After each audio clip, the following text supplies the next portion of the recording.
പിറന്നാളിന് മൈലാഞ്ചിയുള്ള സുന്നത്താണ്. നമുക്ക് ഈ പരിപാടി വല്ല വശമില്ലാത്തോണ്ട് പുറത്തുനിന്ന് ആളെ ഇറക്കിക്കണം. ആള് നല്ല മാർവലസ് ആക്കിയിട്ടൊക്കെ മൈലാഞ്ചി ഉണ്ട്. എന്റെ കൈ വേണ്ട തോന്നുന്നുണ്ട്, ഒരു മെന അങ്ങോട്ട് വരുന്നില്ല. നിങ്ങൾക്ക് ഇതുപോലൊക്കെ മൈലാഞ്ചി ഉണ്ടെങ്കിൽ ആളെ അക്കൗണ്ട് ഞാൻ താഴെ മെൻഷൻ ചെയ്തിക്കണ്. നാളെ പെരുന്നാളായതുകൊണ്ട് തന്നെ കുറച്ച് പരിപാടി കൂടി ബാക്കിയുണ്ട്. ഒരു ഗ്ലാസ് മാങ്ങ ജ്യൂസും കുടിച്ച് നമ്മള് പറയുന്ന ബോബിന്റെ മോളിനെ പോലെ തന്നെ ഞാൻ എടപ്പോലും മൂപ്പരും ഉണ്ടാവും.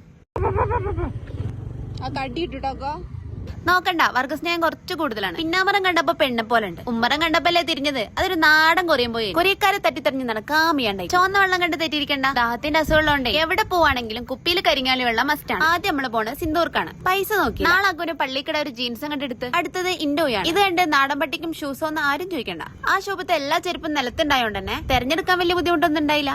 അതിന്റെയൊക്കെ ക്ഷീണം തീർക്കാൻ ഒരു പ്ലേറ്റ് ഷവർമയും 2 ജ്യൂസും അങ്ങോട്ട് കുടിച്ച് നോട്ട് പോയി. ജ്യൂസ് പിന്നെ കുടിക്കല്ലാണ്ട് തിന്നാൻ പറ്റൂലല്ലോ. ഇതൊക്കെ കഴിഞ്ഞപ്പോ സമയം 8 മണി കഴിഞ്ഞ് 5 മിനിറ്റ് ആയിക്കണം. 9 മണിക്ക് മുന്നേ പൊരേ കാരണം അല്ലെങ്കിൽ കാരണം ഒരു പുറത്താക്കും. പിന്നെ ഒന്നും നോക്കിയില്ല, നേരെ പൊരേക്ക്. അപ്പൊ ഇന്നത്രയ്ക്കുള്ളൂ ഗൈസ്. ബാക്കി നാളെ അല്ലെങ്കിൽ പിന്നെ